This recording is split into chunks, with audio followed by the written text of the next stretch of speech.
から力の入れ方とスピードで、書けるわけですね。はい、皆さん、こんにちは。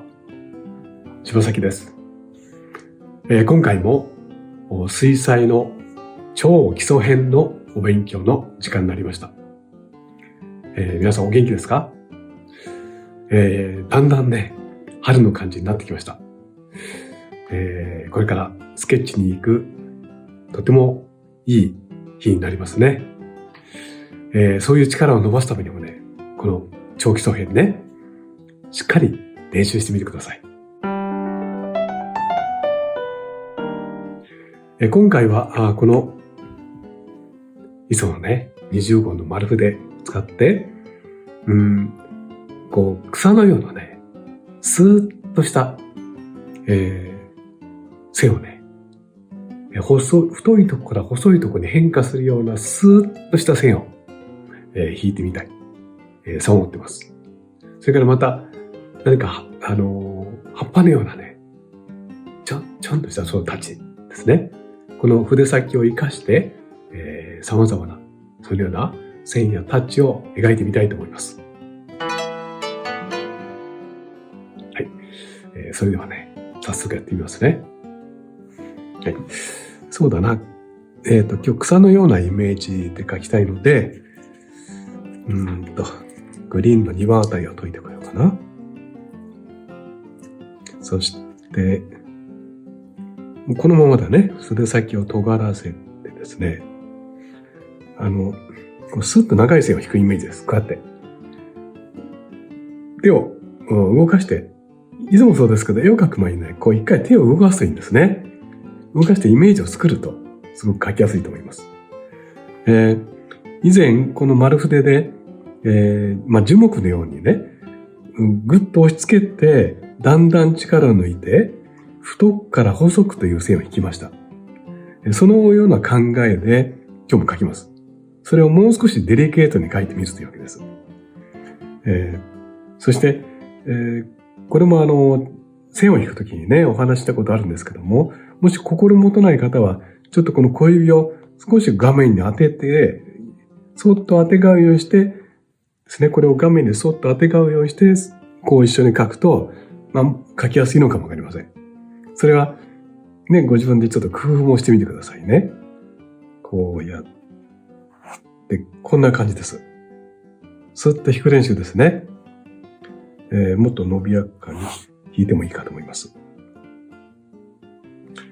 太く、細くですね。それであるとこう、曲線を持ったりして、こちらからこっちの方にこう書いてもいいですね。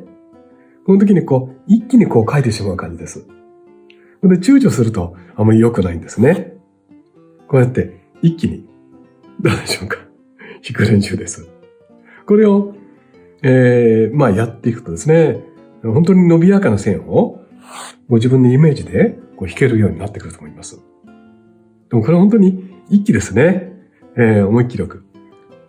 このようにできてきた方は、こう書いて一回止めてですね、止めてここから今度方向を変えてみる。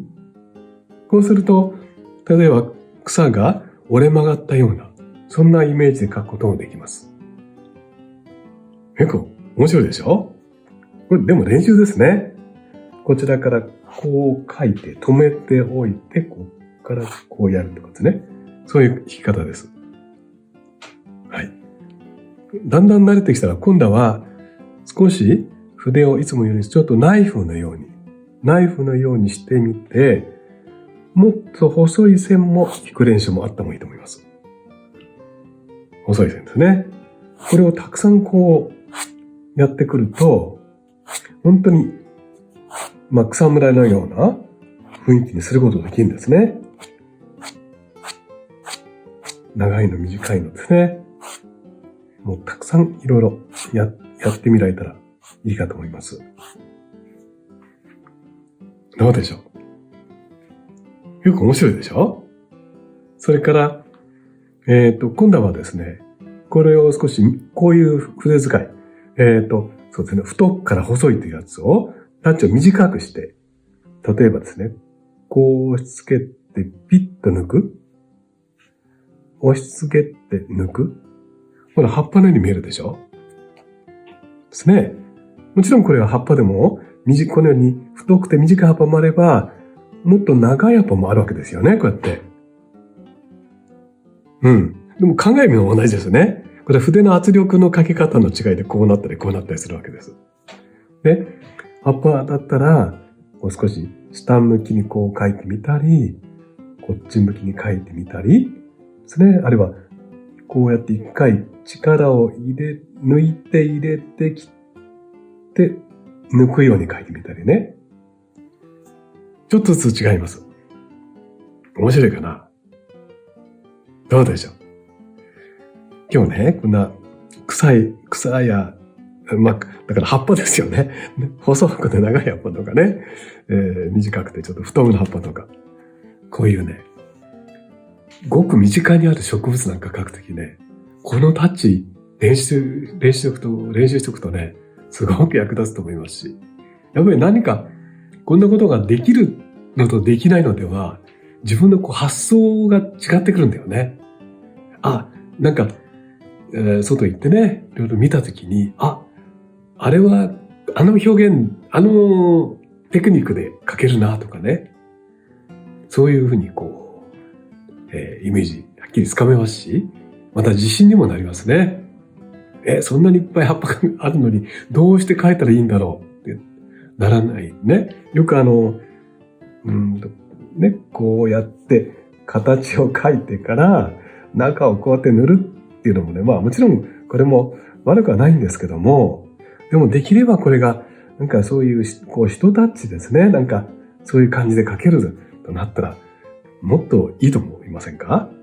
やっぱりいろいろね、工夫して、やってみると面白いと思います。葉っぱの描き方ですね。今日は細いなんていうか、とても柔軟性のある葉っぱとかね。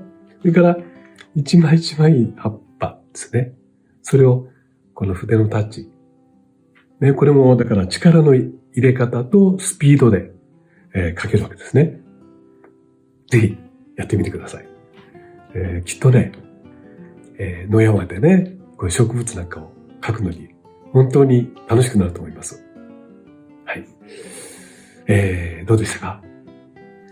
今日の勉強がね、なんかちょっと役立ったなと、少しでもね、思ってくれる方は、いつもの通り、評価と、また、チャンネル登録もね、よろしくお願いします。今日も最後までね、見てくれて、本当にありがとうございました。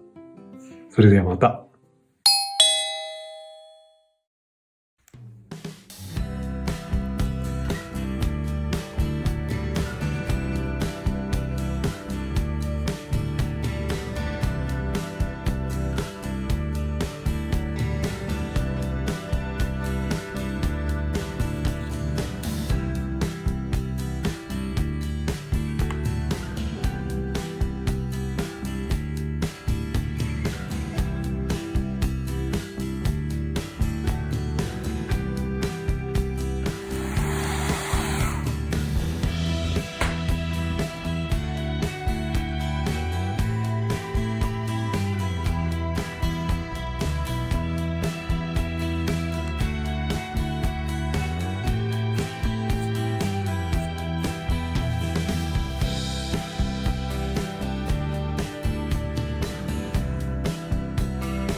かがでしたか？